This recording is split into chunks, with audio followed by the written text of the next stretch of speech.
Bismillahirrahmanirrahim. Nah, Nabi SAW duduk di depan Ka'bah merenungi kejadian semalam. Lewatlah Fir'aunnya umat ini, ya, Abu Jahal lewat. Lalu dia mengatakan, "Hai Muhammad, kenapa kau kayak orang begitu?" Kayak kalau kita mungkin melongo-longo, orang yang bingung. Kenapa? Menurut dia seperti itu, tapi Nabi SAW bukan bingung. Maka Nabi SAW dengan polosnya cerita, gitu kan? Semalam datang kepada saya Jibril membawa burak. Burak itu kuda bersayap. Kemudian terbang ke Palestina. Kemudian di sana saya ketemu sama nabi-nabi, saya sholat Masjid Aqsa. Kemudian saya mi'raj ke langit panjang lebar. Pertama kali Abu Jahal mau dengar cerita Nabi ini. Selama ini nggak pernah mau gitu. Tapi subhanallah dasarnya orang jahat gitu kan. Jadi dia dengar bukan untuk dapat hidayah. Lalu dia mengatakan, apa benar ini semua yang kau lakukan hai Muhammad? Perjalanan yang kami jalan 1 bulan dengan kecepatan kuda terbaik kami dan anak muda terkuat kami.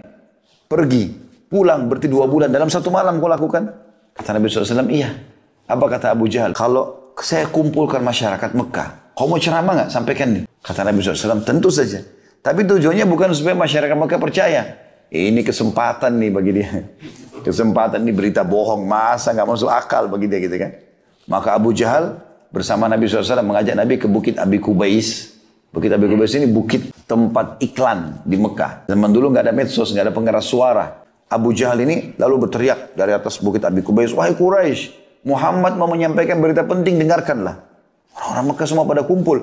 Karena tahu di atas pemimpin mereka Abu Jahal ini, sebelahnya ada Nabi orang yang terkenal jujur. Lalu setelah kumpul semua, kata Abu Jahal, dengarkanlah. Hai Muhammad sampaikan. Nabi SAW dengan polos ceritain semua. Segala macam sampai dari pergi sampai pulang. Setelah selesai semua disampaikan, lalu orang-orang Mekah akhirnya tambah kufur. Yang kafir-kafir ini tambah kafir. Nggak masuk akal Muhammad cerita ngawur ini. Sebagian juga sahabat bimbang. Tapi mereka yakin ini Nabi. Cuma mereka, ini gimana caranya menanggulangi ini? Karena harus berhadapan sama orang-orang kafir Quraisy. Abu Jahal lihat itu, ketawa dia. Turun dari Bukit Abi Kubais. Dengan tujuan dia itu. Dia bilang sekarang agama Muhammad sudah habis. Abu Jahal ini tidak sadar sedang promosi Isra Mi'raj. Kata Abu Jahal, tinggal ada 1 orang. Kalau 1 orang ini kita bisa goyahkan imannya, habis agama Muhammad. Kata mereka siapa? Kata Abu Jahal, Abu Bakar. Rame-rame ini orang Quraisy jalan. Nah waktu orang Quraisy jalan ke kebunnya Abu Bakar, kebetulan di pinggir kota Mekah, orang-orang beriman juga sahabat ada yang ikut dari belakang. Pertama kali orang beriman sama orang kafir jalan bersama ini. Begitu tiba di kebun Abu Bakar, teriak-teriaklah Abu Jahal, wahai Abu Bakar keluarlah. Nah, Abu Bakar keluar. Maka Abu Bakar mengatakan, ada apa wahai Abu Hakam? Dia bilang, sesungguhnya temanmu Muhammad telah bercerita bualan, dusta semua. Katanya, maka dia ceritain kepada Abu Bakar. Abu Bakar ini belum tahu. Dia sekarang promosi lagi ini, Isra Mi'raj ini kepada Abu Bakar. Tujuannya supaya Abu Bakar bilang, masa sih bohong atau apalah gitu kan. Itu tujuan dia. Ternyata dia dikagetkan karena jawaban Abu Bakar berbeda.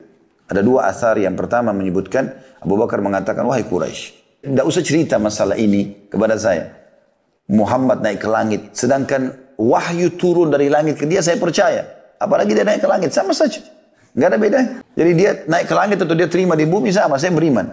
Riwayat lain ini yang unik. Dia mengatakan, wahai Quraisy, ketahuilah kalau depan mata saya ada tembok warna putih, kemudian Muhammad bilang hitam, saya bohongkan mata saya.